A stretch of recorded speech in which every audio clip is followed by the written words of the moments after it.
Olá! Seja muito bem-vindo e bem-vinda ao Preparando o Pós-Parto de 0 a 3 meses. Aqui você verá informações e técnicas importantes para que o seu pós-parto seja o mais leve e consciente possível. Eu sou Isabela, sou obstetriz, consultora em aleitamento materno, enfermeira, laser terapeuta e mamãe da Alicia. Estarei com vocês nessa jornada. Vem comigo! E no vídeo de hoje nós vamos falar sobre a preparação para o momento do parto e do pós-parto, pós-nascimento do bebê. Como de fato devo me preparar, quais tipos de informações eu devo buscar, quais orientações e fontes que são baseadas em evidências científicas para que eu realmente tenha um conhecimento de qualidade para essa fase, o que eu devo buscar ali ter, ou pelo menos ter em mãos, carta na manga ali para essa fase do pós-parto e do nascimento do bebê, se eu preciso ou não ter algum tipo de rede de apoio, de que forma eu devo orientar a minha rede de apoio com relação ao auxílio para me fazer ali no momento do puerpério. Então vamos esclarecer todas essas dúvidas aqui hoje, vamos falar sobre esse assunto da preparação. Fato é que no momento da gestação, com certeza absoluta, a gente fica um pouco mais ansiosa mesmo. Quem já tem mais ansiedade, então, nem se fala. A ansiedade vem forte, porque é uma fase de muito medo, muita novidade. A gente vai em busca ali de algo que não conhecemos, principalmente quando a gente fala de uma maternidade de primeira viagem, quando a gente realmente ainda não passou pelo processo, nem do parto, nem do pós-parto, e isso gera um pouco de medo, angústia, aquela coisa do novo, de não saber o que a gente vai viver ali naquele momento, naquela fase. Por isso, buscar informações ou buscar pelo menos se preparar para o processo que vai acontecer depois do nascimento do bebê é muito importante. Eu sempre reforço para as minhas pacientes que a informação, ela traz uma certa liberdade, ela traz uma calma mesmo para o nosso coração, porque buscando informação a gente vai um pouco mais ciente do que pode, do que deve e do que poderá acontecer ali com a nossa saúde e também com a do nosso bebê. E ficando informada, a gente tem então um pouco mais de clareza com relação ao que a gente deve ou não aceitar nessa fase e o que a gente deve ou não se preocupar realmente nesse momento. Muitas vezes a gente acaba focando só em um assunto específico, que em muitos casos é na onde a gente mais tem medo. Então, por exemplo, quando a gente tem muito medo de amamentação, a gente só busca informação sobre amamentação, o parto fica totalmente esquecido. E vice-versa, quando a gente tem muito medo do parto, a gente não foca na amamentação e assim por diante. Mas o ideal é que a gente use esse tempo da gestação justamente para se preparar para tudo que vier pela frente. Então a gente pensa em cada etapa. O que vem primeiro? O nascimento do bebê. Então vamos focar ali em entender, estudar e se aprofundar no nome ali, nascimento, parto, quais vias de parto, quais são as indicações, quais são as possíveis consequências de cada escolha. E depois a gente vai focando no restante. Então no pós-parto, no nascimento do bebê, na parte da amamentação, na criação e assim por diante. Eu sempre reforço que o tempo da gestação é primordial que seja utilizado de uma boa forma, porque senão a gente só fica ali passando pelo processo da gestação, realmente acumulando ansiedade no coração. Então usa esse momento aí da sua gestação justamente para fazer algo legal, para estudar, para se aprofundar em algum assunto que você ainda não conhece por completo, ou que você tem interesse em aprender. Eu falo que são 9 longos meses ali durante a gestação, mas justamente com essa ideia de que a gente tenha tempo para procurar informação, para se preparar e para ir um pouco menos ansiosa pro que de fato vai acontecer no nosso pós-parto. É legal que a gente tenha consciência de que no pós-parto, ou seja, no puerpério, naquela fase em que a gente acabou de ter o bebê, a gente precisa muito de ajuda. Lógico que nem todas as mulheres terão ali uma rede de apoio para auxiliar nessa fase, mas se você tem a possibilidade de escolher ou realmente ter alguém ao seu lado, já faça mais ou menos um planejamento junto com a sua rede de apoio, do que você acha que vai precisar ali realmente de ajuda, de soluções que vocês podem encontrar juntos para que vocês tenham para que você tenha um pós-parto mais leve, mas com o auxílio dessas pessoas que estão ao seu redor. E se você não tem nenhum tipo de rede de apoio, não tem nenhuma possibilidade de ter, é mais importante ainda que você se prepare para essa fase. Porque sozinha você vai precisar ter o mínimo planejamento para que o pós-parto aconteça um pouco mais leve na sua vida. Então, vamos começar pelo básico. Quando a gente fala de preparação pro parto em si, eu sempre reforço muito a importância do plano de parto.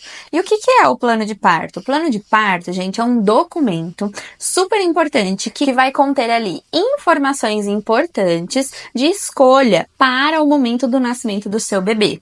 Então, é um documento que você vai entregar para a sua equipe de parto, para sua parteira, para sua enfermeira, para quem estiver te acompanhando. E opa, pera lá, vamos voltar um pouquinho aqui?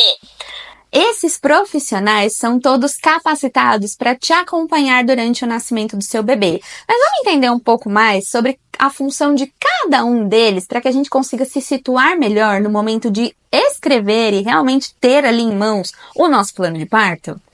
Então vamos entender melhor sobre cada profissional que pode acompanhar você no nascimento do seu bebê. Primeira coisa, a gente pode ter um profissional capacitado, formado, graduado, né? Então que seria o caso, por exemplo, da enfermeira obstétrica, da obstetriz e do médico obstetra.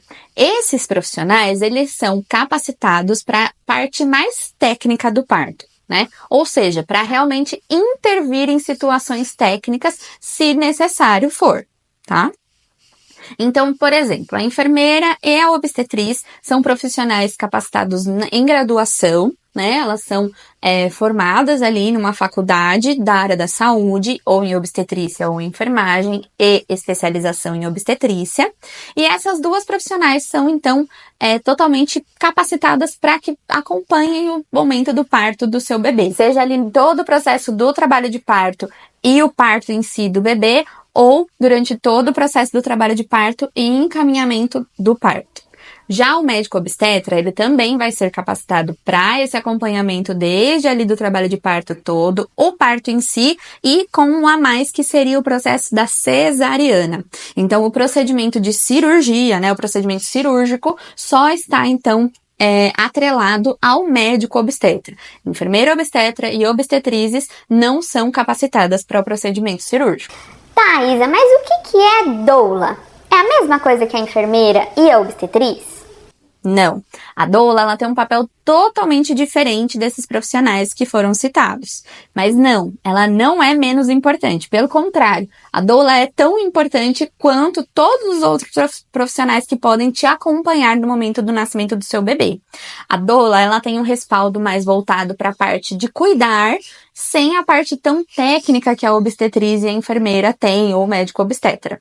A doula, ela vai prestar, então, um suporte físico e emocional dessa gestante. Então, aquele momento em que você está passando por todo o trabalho de parto, precisa ali de auxílio com a dor, com o posicionamento do seu bebê, exercícios específicos para que esse trabalho de parto aconteça de uma forma mais leve ou mais rápido. Então, tudo isso a doula tem, sim, um conhecimento técnico nessa área para que ela possa te auxiliar.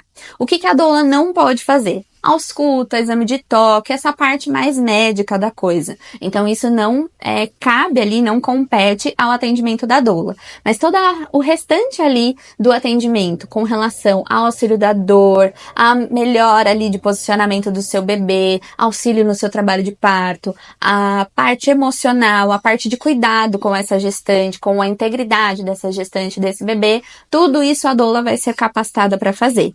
E aí a parte técnica, então, como eu disse, de ausculta do bebê, de exame físico, exame de toque, tudo isso ali de avaliação de exames, avaliação do decorrer do trabalho de parto, estará nas mãos, então, da enfermeira, da obstetriz e do médico obstetra. Mas por que você tá falando tudo isso, Isa? Pra que eu preciso saber disso? Porque conhecendo os profissionais que são realmente ali envolvidos no momento do nascimento, fica a seu critério quem você vai escolher para te acompanhar. É sempre legal que a gente possa ter uma equipe multiprofissional. Então, em muitos casos, a gente vê mulheres que são acompanhadas por enfermeira, obstetriz, doula, fisioterapeutas, o médico obstetra em si. Então, cada profissional vem trazendo, né, o que tem na sua bagagem ali para somar a esse atendimento com essa gestante, para que ela tenha um acompanhamento mais completo e que ela possa ter um trabalho de parto mais leve, com um bom acompanhamento para que esse parto aconteça de uma forma mais baseada em evidências e realmente para que essa mulher tenha todo o suporte necessário. Então, agora que você já entendeu mais ou menos o que cada profissional ali é capacitado para fazer, vamos falar um pouco sobre o plano de parto. O plano de parto, então, é um documento e nele a gente vai ter todas as informações relacionadas ao trabalho de parto, ao parto em si, pós-parto e também aos atendimentos com relação ao seu bebê. Sim, é muito importante que a gente coloque sobre os atendimentos relacionados ao recém-nascido. Muitas vezes a gente se esquece disso, mas a gente não tem só aí violência obstétrica. A gente também tem o risco da violência neonatal, que é todo aquele tipo de violência que é voltado para o seu bebezinho que acabou de nascer. Então, para que a gente faça ali, que a gente evite, na verdade, esse tipo de atendimento violento, a gente faz um documento totalmente consciente dessa mulher para que ela possa ter, então, um acompanhamento mais favorável possível. E para quem que eu entrego esse documento, Isa? Você vai entregar o plano de parto já todo escrito para o seu médico obstetra, para a sua enfermeira, para a sua obstetriz ou para aquele profissional que vai te acompanhar. No plantão eu posso ter um plano de parto? Com certeza. O plantão, principalmente, precisa que você tenha um plano de parto. Entenda que a equipe que está ali de plantão não te conhece. Muitas vezes, né? Pelo menos na maioria das vezes é assim. E como é que eles vão conhecer, ou saber, ou entender o que você realmente quer ou deseja? Através do seu plano de parto. Então, você vai colocar no seu plano de parto os seus dados, os dados do seu bebê, então o nome do seu bebê. Você vai colocar quem vai ser o seu acompanhante e entenda sobre acompanhante quem estará com você além do profissional que você está também em acompanhamento. Você pode muito bem ter uma doula e ter o direito a ter ali o pai do bebê, a outra mãe do bebê ou qualquer pessoa que você queira que esteja ali do seu lado nesse momento de nascimento dele. No plano de parto, a gente também vai colocar as preferências, desejos e as coisas que a gente não gostaria que acontecesse no nosso parto. Então, como preferência, por exemplo, a gente pode colocar que a gente quer ouvir música no momento do nascimento do bebê, que você quer tomar banho de chuveiro, banho de banheira, que você não quer de jeito nenhum que alguém rompa sua bolsa de forma artificial, que você não quer ali o tempo todo ficar deitada numa maca fazendo aquela ausculta com o aparelho ali de forma intermitente do bebê. Então, a gente vai colocando ali os nossos desejos, as nossas vontades e também aquilo que a gente não quer que aconteça. E Isa, é possível fazer um plano de parto quando a minha escolha é a cesariana? Sim, com certeza. A gente precisa entender que o documento do plano de parto, ele não está atrelado a nenhum tipo de nascimento. A gente pode e deve ter um plano de parto formalizado, tanto para quem quer o parto normal, quanto para quem quer a cesariana. E outra coisa importante, o plano de parto, ele também poderá ter um plano B dentro dele. Muitas vezes o parto, né, a gente brinca que é uma caixinha de surpresas. Às vezes o nosso planejamento está totalmente voltado para um parto via vaginal, parto normal. Mas muitas vezes acaba indo para cesárea por algum motivo, por alguma intercorrência ou indicação médica. E aí, nesse caso, também é importante que você tenha uma parte ali do seu plano de parto para se caso a cesariana for necessária. E aí é importante que a gente entenda que no caso do parto via vaginal, parto normal, o seu plano de parto ele vai ter várias partes. Então ele vai ter toda a parte de trabalho de parto, do parto em si, do pós-parto e cuidados com o bebê. E se você já optou pela cesariana ou vai precisar ter uma cesariana e já sabe disso, ele vai ter só então a parte do parto em si, pós-parto e cuidados com o bebê. E quando eu falo sobre estudar sobre os assuntos relacionados a parto e nascimento, aqui, quando a gente vai escrever o nosso plano de parto, a gente vai perceber a importância de saber nomes, procedimentos, ou pelo menos o básico ali relacionado ao nascimento. Porque muita coisa vai aparecer no seu plano de parto, como por exemplo, ruptura de bolsa, manobra de Christeller, episiotomia, então alguns procedimentos ali que se você não tiver conhecimento do que é, ou pelo menos não tiver um profissional qualificado para te orientar sobre cada um deles, você vai ficar um pouco perdida. Então o legal é que você já faça ali uma prévia, ou no momento de escrever realmente o seu plano de parto, ou antes até mesmo de redigir o seu plano de parto, que você já tenha conhecimento de algumas técnicas que poderão acontecer no momento do parto ou não. Então, dessa forma, a equipe que vai te acompanhar vai ter total ciência e noção do que eles devem realmente fazer ou não para que você tenha o pós-parto da forma como você sempre desejou e para que também eles te conheçam um pouco mais e entendam até onde você quer ir ou não com relação ao tipo de parto. Mas lembrando que lógico que a gente não pode entender que o plano de parto é um documento totalmente engessado. Muitas vezes, algumas coisas fogem do nosso controle. Então, não adianta a gente colocar lá no nosso plano de parto que a gente não quer de jeito nenhum tal manobra. Lógico, contanto que não seja uma violência obstétrica, mas que a gente não quer tal manobra e achar que ela nunca vai acontecer por algum motivo. Às vezes, a equipe, em conjunto, vai se reunir e vai te explicar da melhor forma possível o porquê a necessidade daquela intervenção. E é aí que entra aquela questão. Se você tiver informação de qualidade já ali pronta na sua cabeça, com certeza você vai saber qual é o momento certo de aceitar essa intervenção ou não. Você vai, então, entregar esse plano de parto assim que você der a entrada no hospital, no momento da internação, para que todo mundo, então, entenda que você já tem esse documento redigido e, assim, a equipe saiba que você está alinhada ali com o que pode acontecer no seu parto ou não. Lembrando que é legal que você coloque sobre o momento do pós-parto com relação às intervenções realizadas com você. Então, por exemplo, uso de ocitocina, intervenções relacionadas à separação sua do bebê, para onde esse bebê vai, se você quer o apoio da amamentação logo depois do nascimento do bebê, se o seu bebê vai tomar algum tipo de vacina ainda na sala de parto, se você vai pesar e medir o seu bebê logo depois do nascimento, se ele vai ser separado de você ou não. Então, tudo isso, tem bastante coisa para colocar no plano de parto, com certeza. Então, depois que a gente já formalizou o plano de parto, chega uma nova etapa, pensar no momento realmente do puerpério. O puerpério, ele é compreendido ali naquela fase, logo depois do nascimento do bebê, durante 45 dias depois desse nascimento.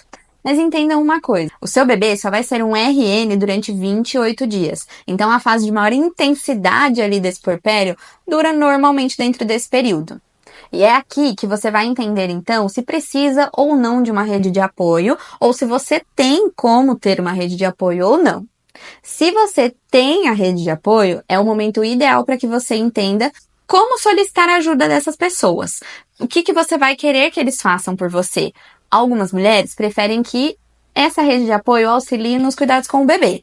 Outras mulheres preferem que essa rede de apoio auxilie nos cuidados com a casa. Então, só cabe a você decidir como é que a sua rede de apoio vai te auxiliar da melhor forma possível. E se você não tem, então, como ter uma rede de apoio, mais importante ainda que você faça essa preparação para esse momento ainda na sua gestação, para que você chegue na fase do puerpério e consiga ter um pouco mais de leveza nos seus dias e realmente tenha a capacidade de cuidar do seu bebê da melhor forma. A organização é importante por isso, porque você vai, por exemplo, ter ali na sua geladeira, no seu congelador, comida congelada. Porque muitas vezes, quando a gente tem um bebê muito pequenininho, se a gente não tem alimentos prontos para consumir, muitas vezes a gente vai realmente ficar com fome. E se você tem a rede de apoio, solicite que essas pessoas realmente cuidem de você, porque nesse momento você normalmente vai estar exclusiva para cuidar do seu bebê. Então você precisa de alguém que cuide de você nessa hora. Se você não tem rede de apoio, a dica que eu te dou é a seguinte: tente planejar quais as formas você pode facilitar o seu dia a dia no puerpério. Então, já manter a casa mais ou menos organizada, as coisas mais ou menos no lugar, organizar algumas coisas que ficam mais, assim, perdidas ali na sua casa para que você já tenha essa facilidade no seu dia a dia.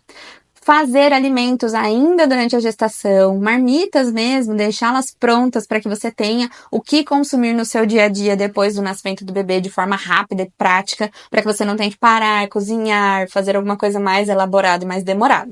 Tudo isso vai, de fato, impactar no momento do seu puerpério, principalmente se para você for um momento um pouco mais difícil. A gente tende a realmente focar muito no bebê e se deixar um pouco de lado, principalmente nesse início, que é tão conturbado. A gente está conhecendo o bebê, a gente está tentando entender como fazer esse serzinho tão pequenininho sobreviver nas nossas mãos. Então, a gente realmente acaba deixando um pouco o nosso dia a dia, o nosso autocuidado de lado. Não que isso seja algo bom, mas é algo que é inevitável de acontecer. Então, se você tiver coisas práticas ali para facilitar o seu dia a dia, melhor ainda.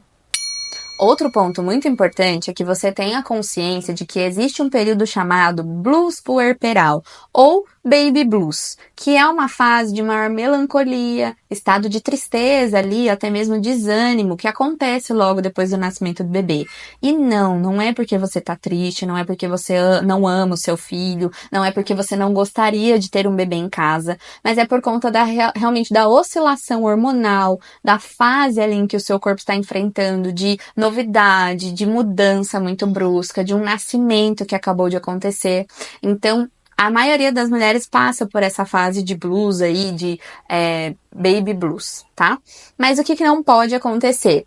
Permanecer essa fase dessa forma. Então, que você ficar ali mais de 4 semanas com essa melancolia, essa tristeza, vontade de chorar para todas as coisas que aconteçam, uma incapacidade até mesmo de cuidar do seu bebê, uma falta de vontade, de desejo de pegar o seu bebê no colo, de cuidar do seu bebê. Então, isso já pode ser uma depressão pós-parto. Então, é bom que vocês fiquem aí com essa consciência de que, se for necessário, é importante pedir ajuda. Por mais que você não tenha rede de apoio, que seja uma ajuda médica, né? Então, ir num hospital, numa clínica, em algum lugar ali, buscar auxílio psiquiátrico, né, emocional, se for o caso, isso é extremamente importante.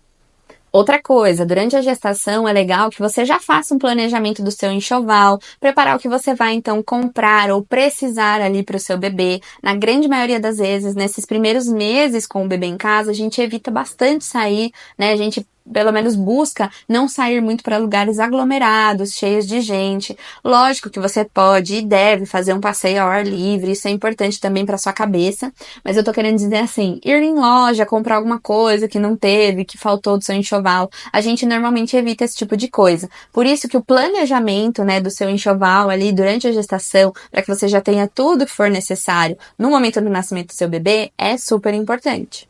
E aí, eu vou ler um relato aqui para você de uma paciente que me mandou uma mensagem falando sobre como foi para ela fazer um curso de preparação pro pós-parto. Vê aí na tela e eu vou ler aqui para você. Vim aqui falar sobre o nosso primeiro contato, quando busquei sua ajuda quanto à amamentação e começo dizendo que sem você não sei o que teria sido de mim. Seu curso foi de extrema importância para que eu entendesse esse mundo. Sua didática é excelente e divertida e as informações são muito claras. Inclusive, tinha coisa que nem passava pela minha cabeça e você me abriu os olhos. Eu tive problemas com a amamentação assim que ela nasceu, mas me recordei de tudo que falamos no curso e aos poucos foi fluindo. Alinhei a pega da bebê, cuidei dos seios para não rachar, machucar, usei as coisas indicadas. Hoje, amamentar a minha pequena é a minha maior realização. Para mim, é fundamental que todas as gestantes façam esse curso, pois parece fácil, mas não é. Enfim, sem você não teria conseguido, real mesmo. E, gente, é muito importante que a gente realmente se prepare. Muitas vezes a gente não nasce sabendo. E na verdade, assim, ninguém nasce sabendo. Eu já falei aqui pra vocês no canal que o bebê, ele nasce com reflexo, com algumas habilidades, mas 100% sabendo de como as coisas acontecem, ninguém nasce sabendo. Então, a gente se preparar ali para o que vai acontecer depois do nascimento é super importante. Quando a gente já vai consciente das coisas, já vai tendo mais entendimento, mais conhecimento, a gente vai mais preparada e com menos ansiedade para as coisas que vão acontecer. Até mesmo para enfrentar certos desafios ali com os nossos pequenos. E eu vou até te mostrar mais um relato aí de uma paciente que falou sobre a questão das cólicas com o bebê dela. Ela usou as técnicas orientadas no meu curso e conseguiu passar por essa fase de uma forma mais leve. Vamos lá. Fiz o curso com você em novembro. Hoje, graças a Deus, estou com meu bebê. O curso nos ajudou e muito. Obrigada por todo o ensinamento. Deus lhe dê tudo em dobro. Estamos na fase das cólicas com ele, mas felizes porque os picos dele são de manhã por volta das 5 e depois ele fica tranquilo. Mais gostoso ainda é que o bebê não é chorão. Até nos picos de dores ele fica se espremendo, aí com massagens, compressas e exercícios nas perninhas, vamos conseguindo ajudá-lo a aliviar as dores e desconforto. Por aqui estamos apenas no leite materno e optamos por não introduzir a chupeta. Então o conhecimento ele é fundamental para que vocês tenham a carta na manga ali para recorrerem a esse auxílio ali para o bebê de vocês no momento da necessidade, seja num quadro de cólica, seja no momento da amamentação mais desafiador, seja no momento em que você realmente precisa fazer algo ali com o seu bebê dentro de casa e você precisa agir rápido, quando você já tem esse contato prévio, você já sabe mais ou menos as coisas que podem acontecer ali no pós-parto, você já está pronta para enfrentar. Então a minha dica de ouro é: Use o momento da sua gestação para buscar informações de qualidade, para se inteirar sobre os assuntos relacionados ao parto, pós-parto, aleitamento materno e cuidados com o bebê em geral, para que você realmente já vá mais tranquila para o que vem pela frente, para você realmente entender o que você pode passar ali de desafiador com o seu bebê, mas, assim como esses relatos que eu trouxe para vocês já saibam mais ou menos o que fazer no momento desafiador. E se você gostou desse vídeo, já compartilha aí com aquela sua amiga que tá grávida ou que já teve o seu bebê. Deixe o seu curtir aqui, se inscreve no canal para receber todas as novidades. Eu trago vídeo todas as semanas para vocês. Se quiser também dar uma ideia aí de vídeo, de algo que você queira ver por aqui, deixa também nos comentários que eu vou fazer questão de ler com muito carinho. Que você tenha um ótimo pós-parto, que dê tudo certo com você e com o seu bebê. Conte comigo se você precisar e te vejo no próximo vídeo.